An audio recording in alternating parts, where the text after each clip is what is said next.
श्री शिवाय नमस्तुभ्यम। हर हर महादेव। इस चैनल पर हम आपको गुरुजी पंडित प्रदीप मिश्रा जी के द्वारा बताए गए उपाय साथ ही विशेष सरल पूजा आसान भाषा में समझाने का प्रयास करते हैं। इसी श्रृंखला में दिवाली की 5 दिवसीय पूजा है, जिसमें हमने पहले दिन धनतेरस की पूजा विधि आपको बताई थी। उससे जुड़े भी कुछ क्वेश्चन आप लोगों ने कमेंट बॉक्स के जरिए पूछे थे, उसका भी हम इस वीडियो में रिप्लाई करेंगे। साथ ही दूसरा दिन रूप चौदस नरक चौदस का है, तो इस दिन आपको कैसे पूजा करनी है ये हम जानेंगे। गुरुजी के ऑफिशियल चैनल पर भी गुरुजी ने पूजन विधि बताई है फोटो के माध्यम से, वो भी हम आपको बताएंगे। आप सभी को सबसे पहले रूप चतुर्दशी की बहुत बहुत शुभकामनाएं। अब जो आपने धनतेरस की पूजन की है, उसी जगह पे उसी स्थान पे यदि आपने चौकी नहीं हटाई है, चौकी रखी हुई है, तो आप वहीं से पूजा का आरंभ आज नरक चौदस के दिन कर सकते हैं। और यदि आपने चौकी हटाई है पहले दिन, तो दूसरे दिन फिर से आपको जगह को गंगा जल से साफ कर लेना है। फिर आटे और हल्दी के माध्यम से चौक पूरना है। थोड़े से गेहूं या चावल के दाने आपको उस चौक के ऊपर रखना है, चौकी जमाना है और लाल कपड़ा बिछा लेना है। और वही पूजा की थाली जो हमने कल यूज़ करी थी, वही पूजा की थाली आज हमें यूज़ करनी है। जो सिक्के वाली पूजा की थाली है, उसे आपको वापस अपनी चौकी पे रख लेना है।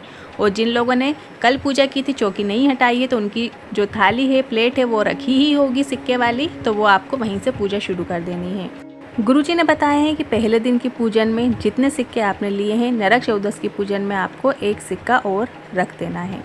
एक घी का लंबी बाती का लक्ष्मी जी के सीधे हाथ की ओर एक दिया लगाना है और दूसरा दिया आपको एक चौमुखी बना लेना है, जिसमें आपको 4 बाती का प्रयोग करना है।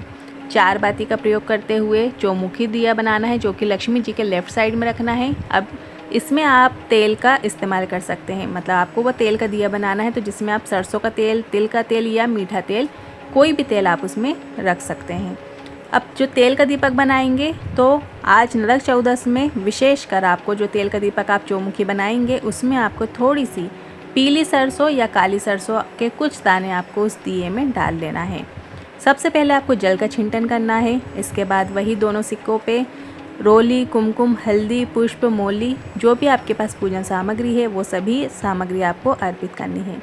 साथ ही माता लक्ष्मी को, गणेश जी को थोड़ा सा मीठे का भोग लगाना है। जो भी आपके घर में बना है, उस मीठे का प्रसाद आपको लगा देना है, भोग लगा देना है। अब इसके बाद आपको आज की पूजा में 5 अमरबेल के टुकड़े चाहिए होंगे। अमरबेल का उपयोग हम वंश वृद्धि के लिए करते हैं। फिर 5 हल्दी की गठान आपको आज समर्पित करना है, जो कि धन वृद्धि के लिए होती है। इसके बाद आपको 5 कमल के गट्टे माता लक्ष्मी को प्रसन्न करने के लिए अर्पित करना है। दोनों हाथ में आपको ये सभी सामग्री लेते हुए माता लक्ष्मी से प्रार्थना करते हुए अमरबेल, हल्दी की गांठ और कमल गट्टे माता लक्ष्मी को अर्पित कर देना है। घी का दीपक जो माता लक्ष्मी के सीधे हाथ की ओर रखा हुआ है, उसे उठाकर माता लक्ष्मी की आरती करना है। इसके बाद आपको वापस उसी स्थान पर रख देना है। और जो तेल का दीपक है, जो आपने चौमुखी दिया बनाया है, उसको आपको उठा लेना है और उसे आपको अपने पूरे घर में घुमा लेना है। घुमाते समय घर के सभी दरवाजे आपको खुले रखना है। ध्यान रखिए, आप माता लक्ष्मी का स्मरण करते जाइए, कुबेर भंडारी का स्मरण करते जाइए, और वो जो दिया है चौमुखी, वो आपको अपने घर के मुख्य द्वार के बीचों बीच रख देना है।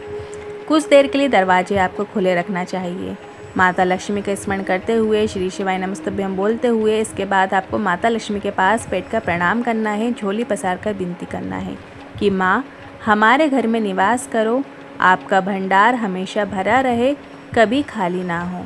हे माँ, जैसे हम दामोदर मास की कथा सुन रहे हैं, कार्तिक महात्मा हमने जाना है, उस महत्म को जाना कि लक्ष्मी जी शिव आज्ञा से, नारायण की आज्ञा से घर में जाती हैं, वैसे ही हम पर कृपा कीजिए और हमारे घर में प्रवेश कीजिए।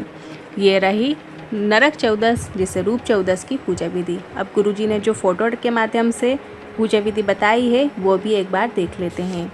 ये जो हमने बताई है वो सरल पूजा विधि, ये गुरुजी ने पिछले वर्षों की कथाओं में, पिछले वर्षों की जो दिवाली पूजा विधि बताई थी, हमने उसमें से बताई है। और अभी जो रिसेंट में गुरुजी ने उनके ऑफिशियल चैनल पर एक फ़ोटो के माध्यम से बताई है, तो उसमें ये लिखा हुआ है कि आप सभी को सबसे पहले रूप चौदस की बहुत बहुत शुभकामनाएं। जो पूजन आपने धनतेरस पर की, उसी पूजन थाली में जहां सिक्के रखकर आपने पूजा की, उसे सिक्के की उसी थाली में आपको हल्दी, रोली, अबीर, गुलाल, मोली से पूजन करना है। पूजन करके 5 हल्दी की गठान, 5 कमल गट्टे और 5 अमरबेल के टुकड़े आपको समर्पित करना है। और यहाँ पर गुरुजी ने बताया है कि 1 आटे का चौमुखी दिया तेल का लगाएं, जिसमें 4 बत्ती का आपको प्रयोग करना है। उसमें पीली सरसों डालकर उसका भी आपको पूजन करना है। पूजन वाली जगह पर उस दीप को प्रज्वलित करके अपने घर के मुख्य द्वार के बीचों बीच 4 मुखी वाला दीपक रख दें। दीप रखने से पहले अपने घर के सभी द्वार खोल दें। पूरे घर में घुमाकर इस चौमुखी दिए को द्वारों के बीच बीच रखें। ध्यान रखें, जब तक चौमुखी दीपक जल रहा हो, प्रज्वलित रहे, तब तक किसी को भी रुपया पैसा द्वार से ना दें। हाँ, यदि आप दुकान पर पूजन कर रहे हैं, व्यवसाय वाली जगह पर पूजन कर रहे हैं, तो आप लेन देन कर सकते हैं।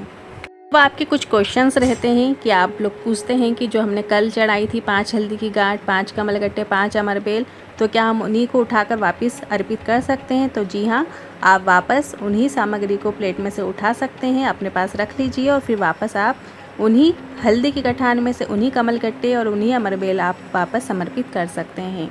इसके बाद आप सभी के ये क्वेश्चन आते हैं कि हमने एक ही दिन चौकी रखी है और क्योंकि जगह की व्यवस्था नहीं है उस हिसाब से, तो हम उठा लेते हैं चौकी। तो आप उठा सकते हैं, उसकी भी कोई दिक्कत नहीं है। आप रोज़ नया चौक पुर के रोज़ फिर से वापस आप पूजा कर सकते हैं। और यदि आपने चौकी नहीं हटाई है, वहीं रखी हुई है, तो वापस आप जल का सिंचन देकर और जैसे हम पूजन करते हैं, आसन लगा के बैठते हैं, उसी तरीके से आप वापस अगले दिन भी पूजा कर सकते हैं और 5 दिनों तक आप बिना चौकी हटाए पूजा कर सकते हैं। दोनों ही ठीक है, कोई दिक्कत वाली बात नहीं है। लोगों के प्रश्न आते हैं कि हमने पहले दिन एक ही सिक्के की पूजा करी है, तो आप अगले दिन मतलब नरक चौदस वाले दिन एक सिक्का और बढ़ाकर उसे मोली बांधकर आप पूजा कर सकते हैं। और जिन लोगों ने कल धनतेरस के दिन ही 2 सिक्कों की पूजा की है, तो आप वापस आज के दिन भी नरक चौदस वाले दिन भी 2 सिक्कों की पूजा कर सकते हैं। कोई दिक्कत नहीं है, दोनों गलत नहीं है, दोनों सही हैं। इसके अलावा नरक चौदस के दिन 14 दिए अलग से भी जलाए जाते हैं। सभी घरों में 14 दिए अलग से मिट्टी के या आटे के कई लोग बनाकर लंबी बाती का प्रयोग करते हुए तेल के या घी के दिया आप लोग जला सकते हैं, प्रज्वलित कर सकते हैं और उन्हें भी जगह जगह आप अपने घर में रख सकते हैं। अब जो 14 दिए हैं आप कहाँ कहाँ रख सकते हैं वो भी जान लीजिए। एक दिया तो आपको भगवान जी के पास, मतलब जो घर का मंदिर होता है वहाँ पे रखना है। दूसरा दिया आप अपने घर के किचन में, रसोई घर में, वहाँ पे रखिए। तीसरा दिया अपने भंडार गृह, मतलब जहाँ आप गेहूँ रखते हैं, अनाज रखते हैं या आटा रखते हैं, वहाँ पर उस स्थान पे आप ज़रूर रखिएगा। अन्नपूर्णा माँ को समर्पित होता है। चौथा दिया आप अपने घर के मुख्य द्वार में रखिए। 5वां दिया आप अपने हॉल में रखिए। 6वां दिया आप तुलसी क्यारे के पास रखिए। हाँ, आप धन का संग्रह करते हैं, अलमारी है उसके सामने एक दिया रखिए। ऐसे करके जगह जगह आप अपने घर में जो 14 दिए हैं आप अलग अलग स्थान पे रखिए। विशेष स्थान हमने बताए हैं, इसके अलावा जो भी आपके घर में विशेष स्थान आपने बनाए हैं या घर में आपने कंप्यूटर रखा है या लैपटॉप रखा है, अगर आप उसमें काम करते हैं तो उसके सामने भी आप एक दिया रख सकते हैं। बच्चों के पढ़ाई वाली जगह है, स्टडी टेबल है, वहाँ पे भी आप एक दिया प्रज्वलित करके रख सकते हैं। मतलब जो दिया आपने 14 बनाए हैं उनमें से एक दिया आप वहाँ पर भी रख सकते हैं। ऐसे करके 14 दिया आप जगह जगह रखिए और एक दिया जिस थाली में आपने 14 दिया प्रज्वलित किए हैं, एक दिया आपको उसी थाली में ज़रूर छोड़ना है। कभी भी पूरी थाली खाली नहीं की जाती है। एक दिया या 2 दिया उसके अंदर आप रहने दीजिएगा। दीपावली के दिन कैसे पूजा करनी है उसकी भी नेक्स्ट वीडियोस जल्दी ही आएगी। आज के इस वीडियो से जुड़े मन में कोई सवाल या क्वेश्चन है तो कमेंट के जरिए पूछ सकते हैं। वीडियो उपयोगी लगा हो तो वीडियो को लाइक करके कमेंट बॉक्स में जय माँ लक्ष्मी, हर हर महादेव ज़रूर टाइप कीजिएगा।